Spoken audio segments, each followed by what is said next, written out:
Hi everyone, so today I will show you the simple way to draw the chrysanthemum flower. Some people call it Kiko flower as well, and this is my style of drawing it, but right now we'll have a look at more styles right here. As you can see, we have some photos, some tattoos, and you have something here. So the reason I have it is because most of the flowers and most of the styles of drawing a chrysanthemum is based off the sphere. And actually, if you think about it, maybe you watch some other tutorials of chrysanthemums and peonies, most of the flowers start with the sphere. It's the easiest shape to start with. So let's just see how it works here. You have a sphere, well, circle, and then you have something that starts to become like a sphere. Because you do have a lot of petals, you do have kind of like chaotic look sometimes, so you do have to have some rules, you have to have some proper volume to make it look proper and not just some weird fingers or something.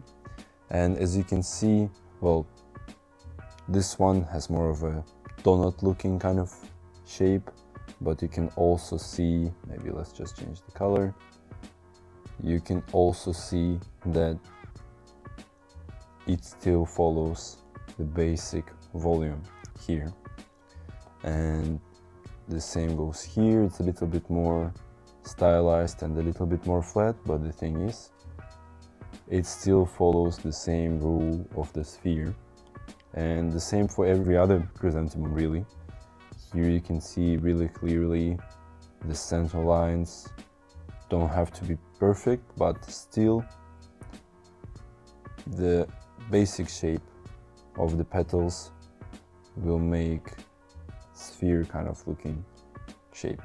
And it's not always perfect circle, you know, more than that. You don't really need a perfect circle because it's something natural, and we don't really have perfect circles in nature most of the time. But you definitely need to start practicing with this. The reason I started this tutorial with the sphere is because that's the basics. I will show you here how you can practice.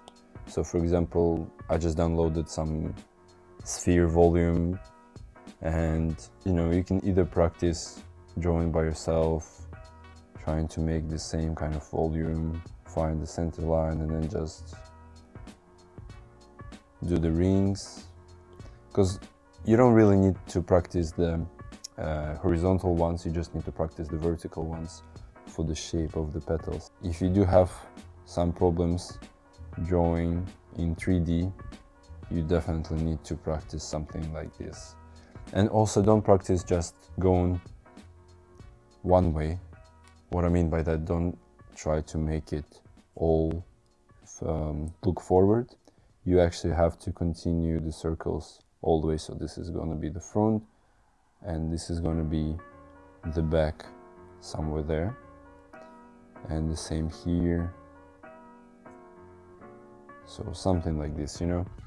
Just keep practicing this. Again, you don't need to have perfect circles, like even if you look here, it does have some kind of curve, so it's not exactly like the straight oval.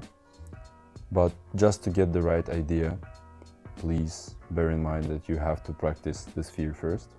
So after you practice your spheres long enough, you feel confident that you understand the shape of it, you can go to the second step, which is putting the petals in. And again, they will have to go all from the center of the bottom. Just imagine it's a flower bud, and that's where you would need to understand the sphere. Again, it's not going to be a perfect circle. They will open up a little bit, and with time they open up more and more. But you do need to understand how to position them correctly here. So, you know, it would be looking something like this, some at the back, and then some at the front, and so on. Let's get to the two methods of drawing the chrysanthemum. So that's the first one, that's the second one. Clearly see the difference. I think this one would be better if you're only starting, and this one is just faster, way faster, and you have more control. So let's get to the first one.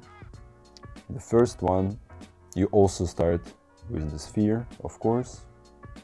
You make a little circle, you choose the direction, and you know, by adding this circle, so the reason I added a circle here, because that's kind of where your first row of petals will sit on. Unless you want to make a closed chrysanthemum that hasn't opened up yet, you know, you can make them all close together, but really when the flower opens up, they open up more and more. So if it's really open, maybe you can even make this cylinder somewhere here and place your petals here, so you will have a lot of open space inside. But for me, in my practice, I don't know, this kind of seems the best. So let's get back to the first method. And you can put the center, like a center dot here, center point, but you don't really need this. From here, what you will do, you will choose a hard brush, choose one size that you will like the most.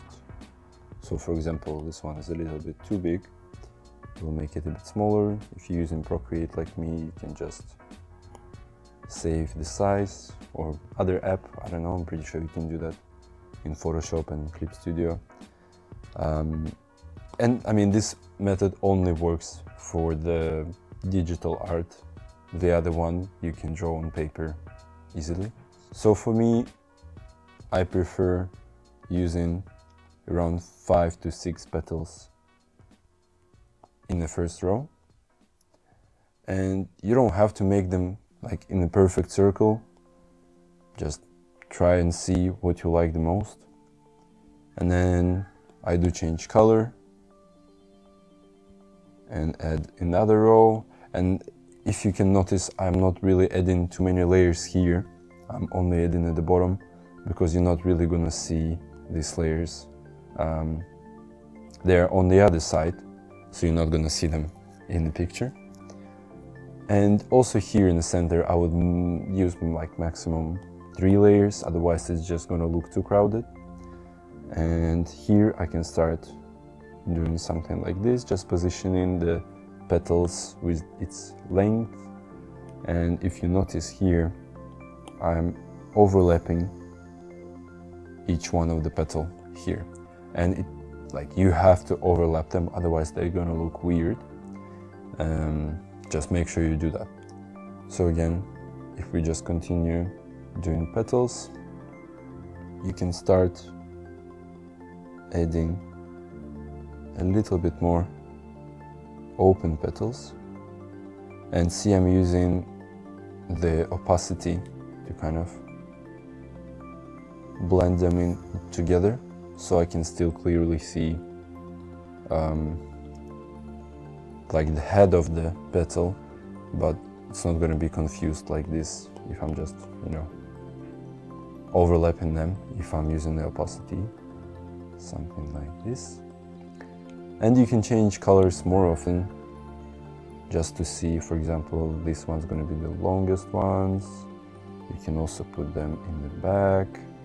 And again, I'm not making the whole, I'm not drawing the whole petal here, but you can clearly see the direction of the sphere going back to the center.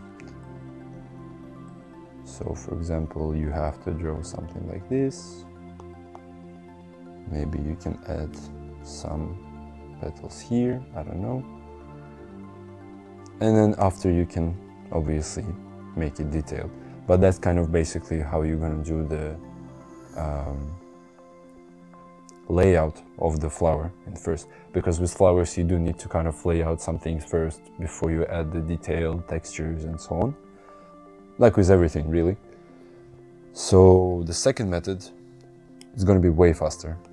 Again, you start with the sphere, you choose the direction, and then you just kind of eyeball it. Perfect, the more experience you have, you'll fix it in an actual line work stage. But the thing is, with this method, you do need to have a little bit more experience to keep the right size of petals, so they're not, you know, small and big and small and big. It's gonna look a little bit ugly and weird. So just make sure you have some practice. Well, if that method works easier for you in the first place, I'm happy. Here, for example, I'm just gonna use 2 rows and just add the petals like this.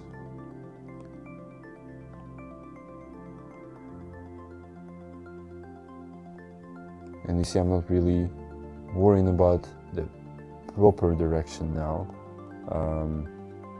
but it still kind of makes sense if you think about it. Like, if you look at it, it still goes all to the center.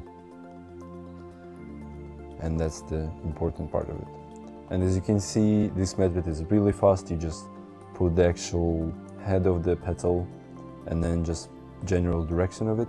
You're not actually gonna make the actual petal, just make a basic layout. Now we're gonna talk about the shapes of the petals. So for the shape of the petals, I got 4 that, well, I personally really like, and I use this one most of the time for my style. I don't know, I just kind of like how it looks, and it's really natural for me to start with the center line and then just add everything. I can draw it really fast. As you can see, the first one is a little bit more realistic one. The actual petal, if you look kind of like stretch it out flat, it's going to be a little bit more pointy. You're not going to have any weird textures here or things like that. You're just going to have like a little pointy thing looking like this. And then sometimes you have a center line. It's always nice to put center line for, especially if you use like a line work style, it's really nice to just emphasize the volume through the center lines. So here how it looks in 3D, as you can see, it's pretty simple. You just have an arc. It kind of folds on itself a little bit. And I also put like a little bit of a, I put a little bit like a longer wall here, because that's what you can also do sometimes, just keep this kind of a wall ridge through the whole length of the petal. And that's just how it looks from the top, really. Every petal looks a little bit like this. You know, if you look at the top, it has a little bit of a curvature, like they're never really flat. You see, it's gonna have a little bit of curve here. And the same thing here. They're gonna have some curve.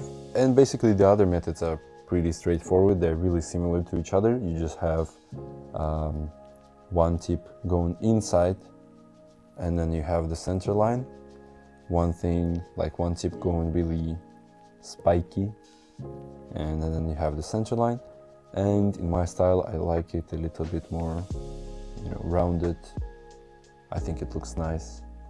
And in the stylized versions, usually the petals kind of open up a little bit more. They become a little bit wider at its top, at its head. I don't know how to explain it, but basically here it's wider than here.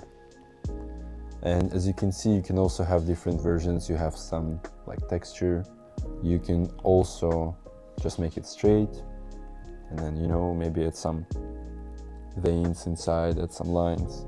I personally don't do that because I use a lot of shadow, so it's just gonna look ugly and a little bit too much. But if you're doing some line work, it can be nice to separate the inside and the outside of the petal. As well as, for example, if you have this kind of texture, you can also, let me just change color, add the second wall. So it's gonna look something like this. And from the top view, it looks something like this. So usually the chrysanthemum is like this, but this one kind of folds on itself 2 times. Sometimes it can also look nice. I just don't really like it for my style, but really you just need to check what you feel more confident with, what you like the most. And let's go to the leaves part, which is, I hate leaves and I love leaves because they really do add quite a lot to the image, to the composition. They break the kind of what's the fucking word? Monotone. It helps to break the... Monotone. Yeah, because if you have a lot of similar looking petals, it might just, you know, not be really good on your eyes. So just break it with some leaves. I just got some image on from Pinterest, honestly. But the thing is, what's important here is that you can make the petals darker. For example, you can use a darker leaf and most of it will be dark, and then you have the veins actually lighter. Or you can have a line work and just, you know, make the veins darker, and then the actual shadow part will be gray. I'm not gonna talk too much about leaves. You can just Google references. Just make sure you have nice dynamic to them. Please don't make them just this, or I don't know, this. Just bend them a little bit, make them a little bit more interesting, and you will see that people also like it. For some reason lost this page, so I had to redo it. And that's kind of my process of doing the chrysanthemum flowers. So again, I start with the basic layout. I then do the final line work immediately. And then I do the shading part and removing the line work completely. And just to show here that, you know, it's just realistic, it takes a little bit of time, but if you lower the opacity here, let me just turn off this layer, you know, you can see enough actually to draw the basic outline. If you have enough experience, you're just gonna slowly progress and make the line work from here, obviously thinner or thicker if you want to, and that's gonna look like this. So again, just make sure you start with the proper layout, and it will, like, you will have to practice quite a lot to get the feeling of how many petals you need to add, where and how, because for example here, as you can see, I have the most amount of petals and they're really close, squeezed to each other, and the further you go, the more they open up, so you're not gonna have a shape like this, you're gonna shape like this, like that, and then sometimes you can make them go completely opposite direction, and as well as they become longer and more separated from each other. That's the most important thing, to make it look realistic, because when the flower blooms and opens up, the petals actually kind of fall with their own weight down, and the longer they grow, the lower they fall, if that makes sense. And also, as you can see, I haven't put too many leaves here. I just added some here to fill up the space, because that was a leg project, and I also added just one here just to kind of counterbalance things out. It would be weird if I would just have leaves here and no leaves here. And the last thing I want to show you is the beauty of the chrysanthemum in the freehand, because for example you have some cute little tattoos here and you want to fill up the space. The way you can do it is you can draw a circle here, for example,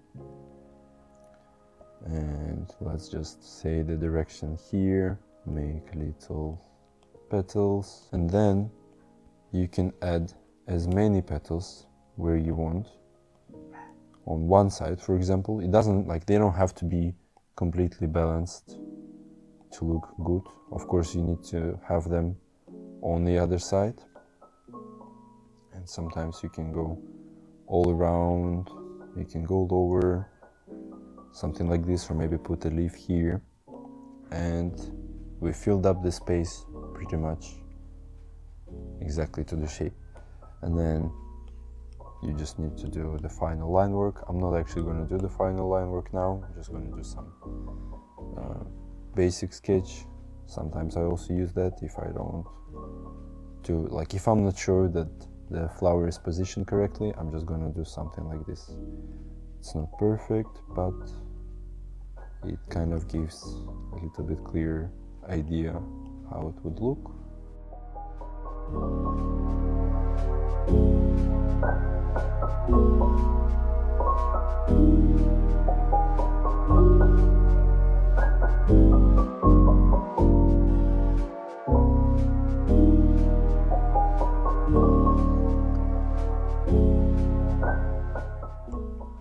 Honestly, I think it's enough just to get the right idea. Again, I can just do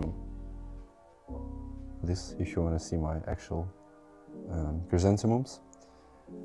And I'm just showing you the beauty of using chrysanthemum for freehand, because you can really fill up the space almost completely if you choose the right direction, and you know, you can make it so nice, and you can actually put another one here or another one here. You can just put as many as you want. So on that note, I hope you enjoyed this tutorial. I hope you understood some parts of it. I tried to make it as quick as possible. I didn't really show you the whole process, so let me know if you want me to just show you some time lapse maybe at some point of my tattoo designs.